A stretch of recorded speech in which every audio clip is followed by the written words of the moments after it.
Albert Garcia on location. Where? Well, where else? Seaside, Oregon. We're here again. And you know, it's funny because as often as we've been here, we've never really done a segment on one of my favorite places, the Lewis and Clark Salt Works. And candidly, I've never been there, so I'm real excited about today's show. As you can see, we're going down the street here. This is Avenue and we're going to go to the actual Seaside Salt Works, or the Lewis and Clark Salt Works, I should say, and see if we can get in. We don't even know, if we can get in, or if there's even a building, or exactly what the salt works are. So, together we're going to find out, though, on this sunny and balmy Friday afternoon in beautiful Seaside, Oregon. Now, you'll recall, you students of history, the Salt Works is, of course, where Lewis and Clark, I don't have to tell you that. Here we are at Salt Works. You can see the sign up there. It says Salt Works right this way. So we'll turn right and see if we can get into the Salt Works. Hold it there. Hello, sir. Albert Garcia on location. We're here to see the Salt Works. Oh, no, it's not open right now for business. And I see. Who might you be? Oh, my name's Carmine. Carmine, we've come a long way. Oh, yeah. And we'd like to just take a peek at the Salt Works. Well, I'm sorry, it opens up in about 5 minutes. Can't break the rules, Well, Carmine, maybe you could answer a couple of questions for me. Oh, sure. Now, years ago they called this the Salt Cairn, if you recall. Now it's the Salt Works. And not only myself, but a lot of our listeners want to know what the hell's going on with that. Well, I see your point there. What happened there was that no one could pronounce Cairn. I have trouble with that. Yeah, Cairn. People would call it like Cairns. It's one syllable, isn't it? It's supposed to be one syllable, Cairn. like the dog.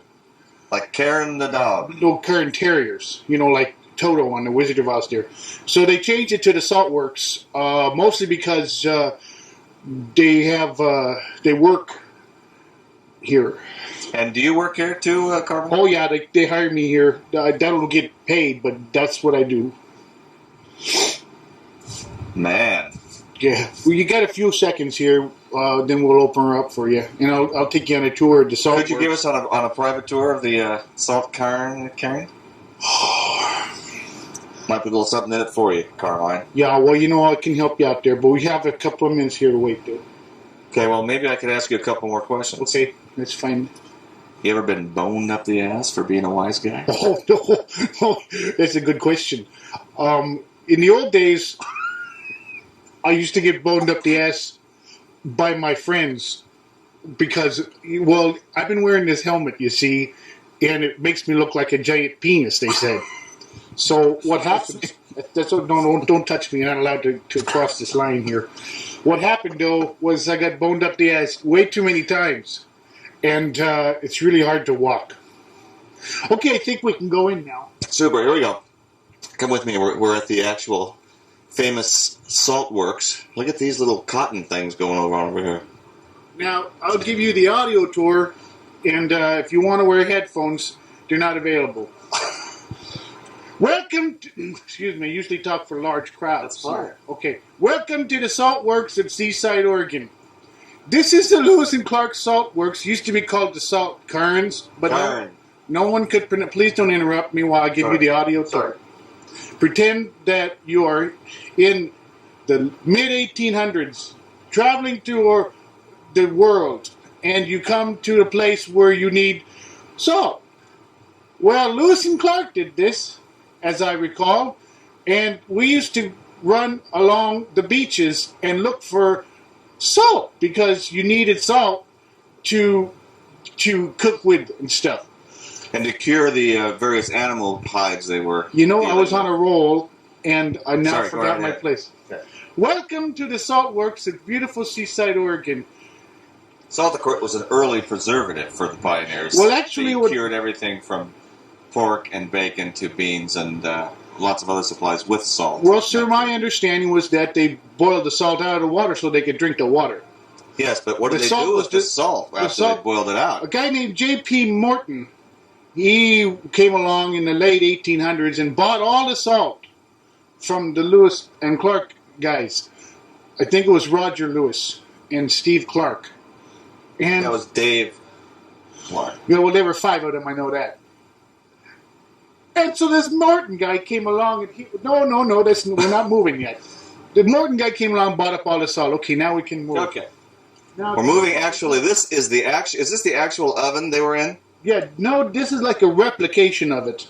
This is a replica. And they actually boiled the water in those buckets up there. Is that correct? If I had my key with me, we could go in and take a look at those buckets there. What happens, though, is that what they do is they put the salt water there in the buckets, and then they build a fire underneath there. You can see underneath there's the place to put the firewood there.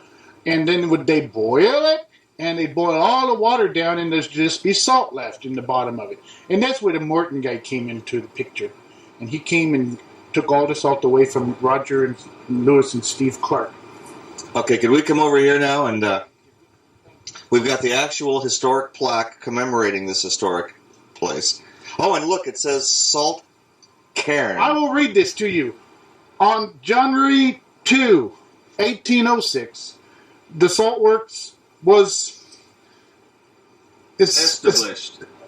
Was made by the 3 salt shakers makers of the Steve Lewis and Roger Clark expedition.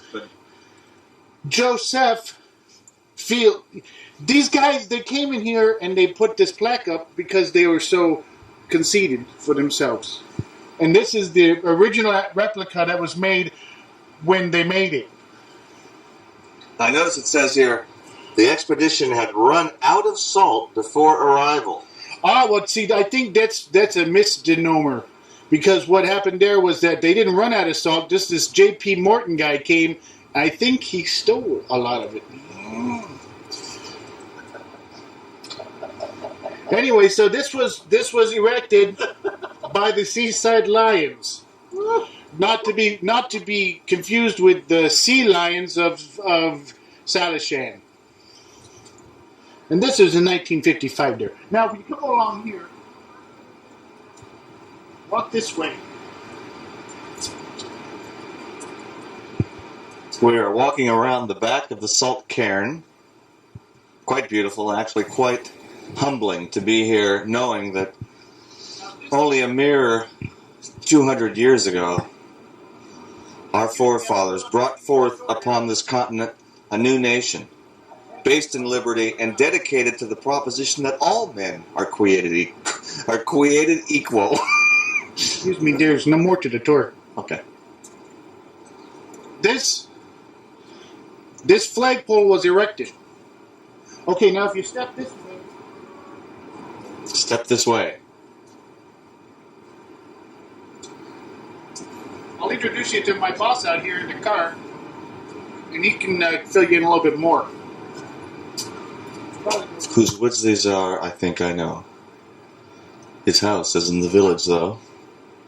Well, that now he will not see me stopping here to watch his woods fill up with snow. You notice they locked this up here only because if they've had to replace the pail so many times, they lock it up. But it's not too hard to just step over this thing here. So.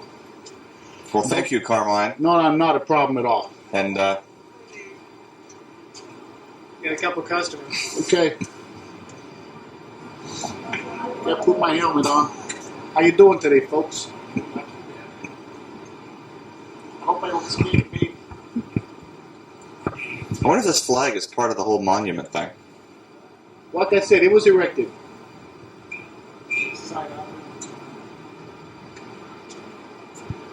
We should sing the national anthem.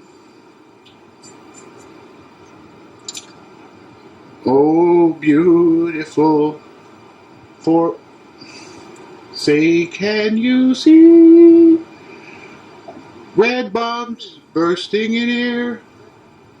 Up there, gave me reason to believe in my girl,